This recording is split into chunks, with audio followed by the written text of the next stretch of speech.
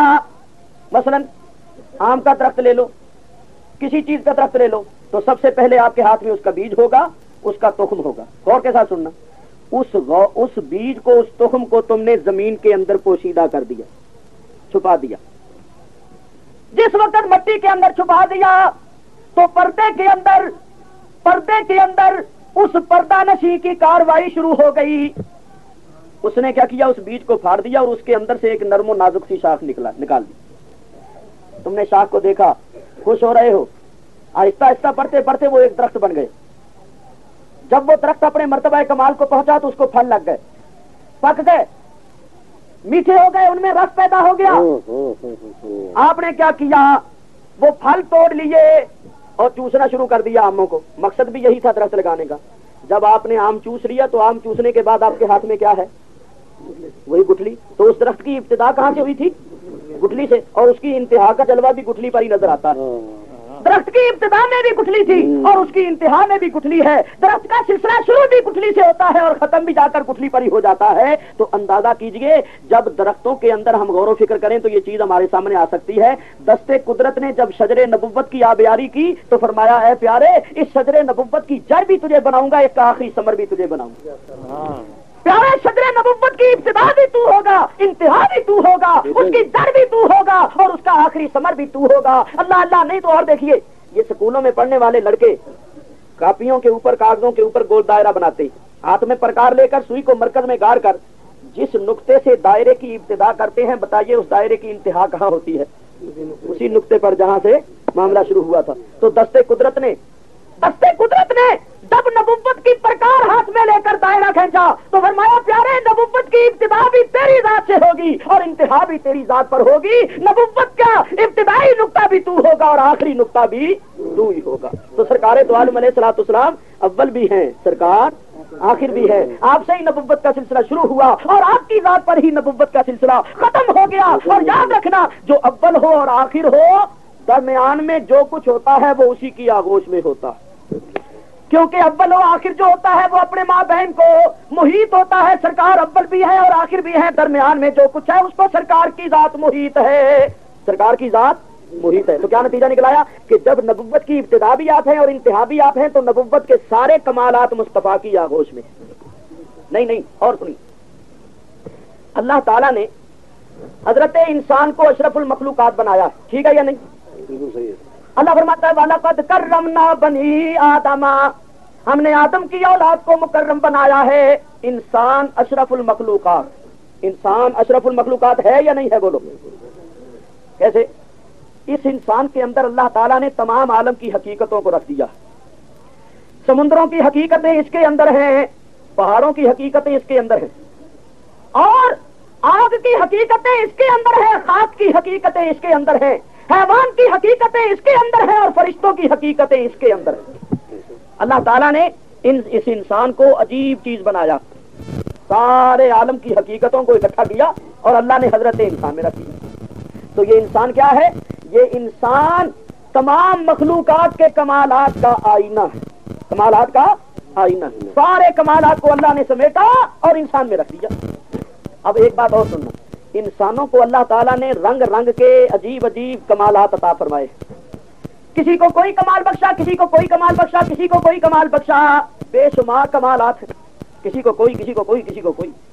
اب آپ اندازہ کیجئے دنیا میں کتنے انسان ہیں اور ہر ایک کو عجیب عجیب قسم کے اللہ تعالیٰ نے کمالات عطا فرمائے ہیں۔ تو اب اللہ تعالیٰ نے کیا کیا؟ ذرا غور کے ساتھ سنیں، تمام عالم کے کمالات کو سمیٹ کر انسان میں رکھا اور انسانی کمالات کو سمیٹا اور سمیٹ کر اس کا عطر نکال کر دامن نبوت میں رکھ دیا۔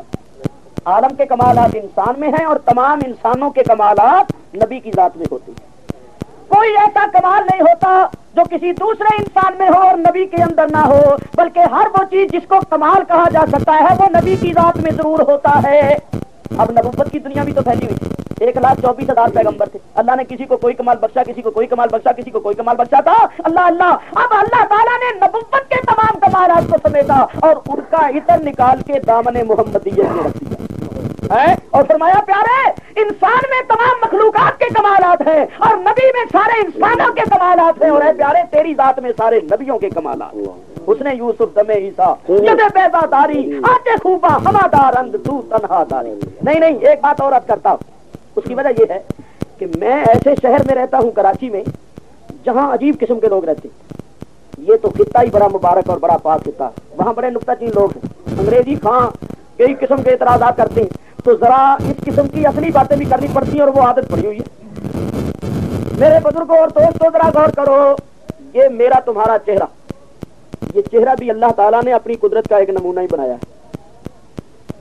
چہرہ دیکھو، چہرہ ایک بالشت کا چہرہ، اس میں اللہ تعالیٰ نے اپنی قدرت، پتا نہیں کتنے تارے کھلے اور کھل کر چھپ گئے پر نہ ڈوبے نہ ڈوبا ہمارا نبی۔ یہ آفتاب قیامت تک ہے، اسی بات اللہ فرماتا ہے سراجم منیرا، یہ تو چمکا دینے والا آفتاب ہے۔ یہ پہلے بھی پردے میں تھا، پہلے پردے میں تھا، اس نے نبیوں کو چمکایا، اب پردے میں ہے ولیوں کو چمکا رہا ہے۔ تو نبیوں نے فیض لیا تھا تو سرکار کی بارگاہ سے، اور آج ولی فیض لے رہے ہیں تو سرکار کی بارگاہ سے۔ اسی بات سے فرمایا علماء امتی کا انبیاء بنی اسرائیل، میری امت کے علماء بنی اسرائیل کے نبیوں جیسے ہوں گے، انہوں نے بھی مجھ سے نور لے کر لوگوں کو راہ ہدایت بخشی، اور یہ اولیاء بھی میری ذات سے فیض حاصل کر کے بھولے بھٹکوں کو راہ راز پر قیامت تک لاتے ہی رہے۔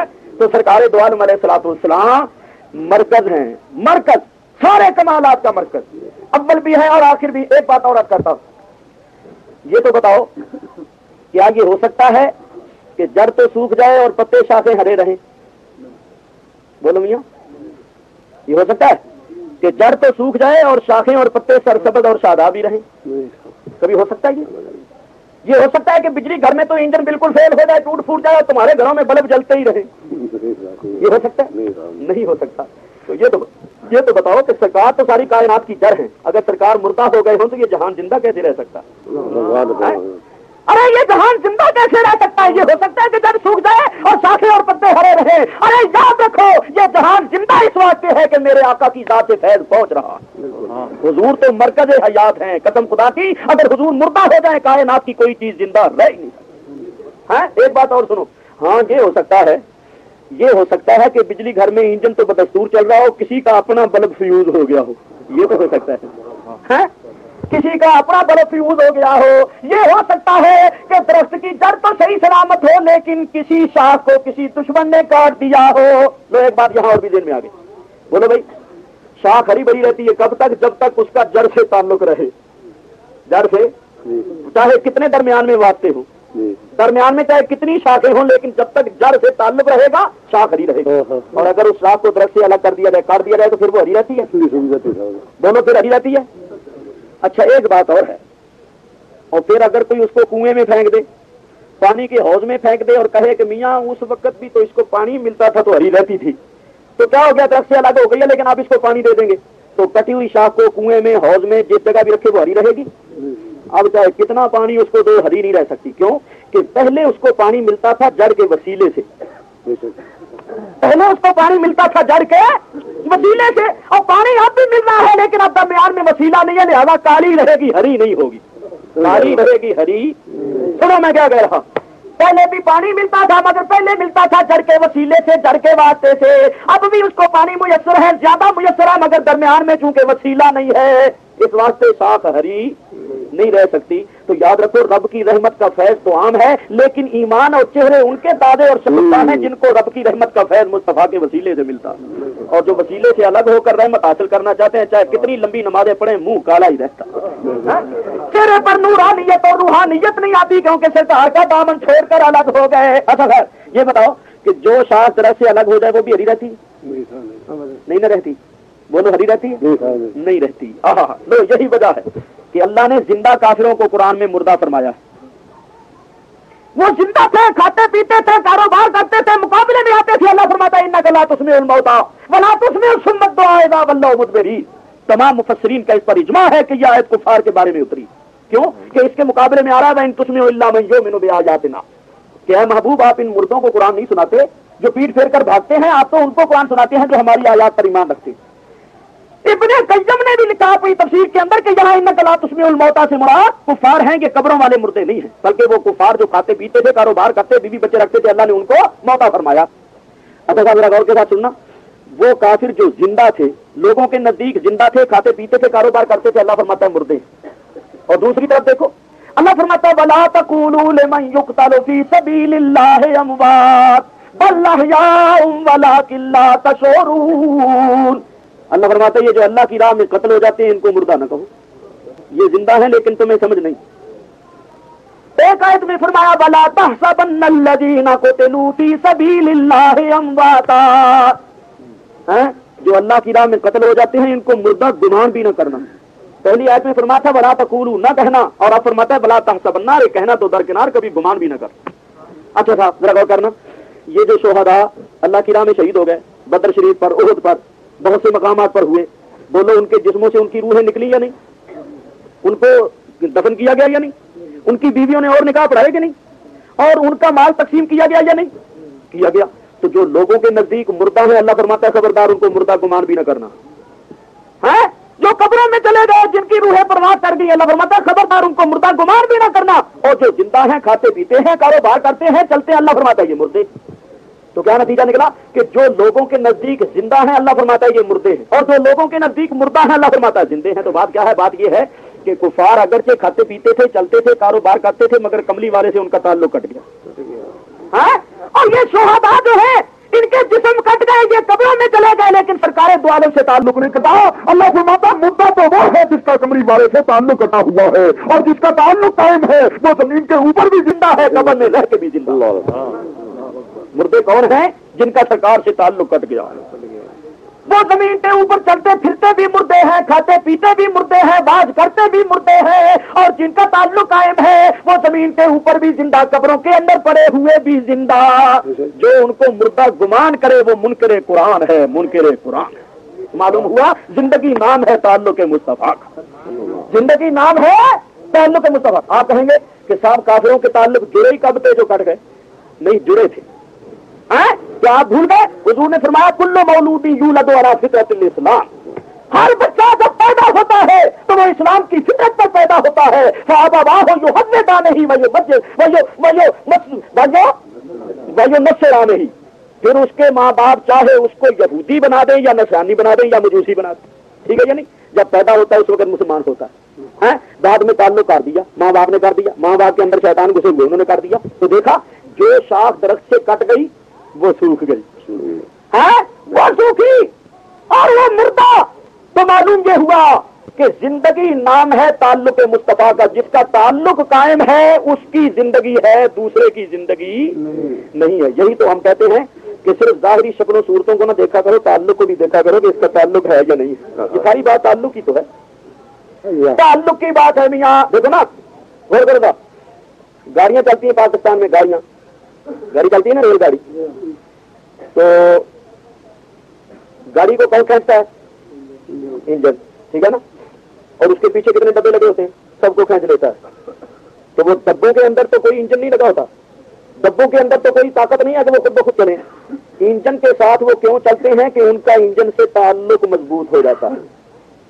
تعلق چاہے درمیان میں کتنے واسطے کیوں نہ ہو، 60 ڈبوں کے بعد بھی جو ڈبہ لگا ہوگا انجن اس کو بھی کھینچ کے لے جائے گا. انجن کہتا ہے تو یہ نہ دیکھ کہ 60 ڈبوں کے بعد لگا ہے، تو یہ دیکھ تیرا تعلق صحیح ہے کہ نہیں. اگر تیرا تعلق صحیح ہے تو میں تجھے لے جاؤں.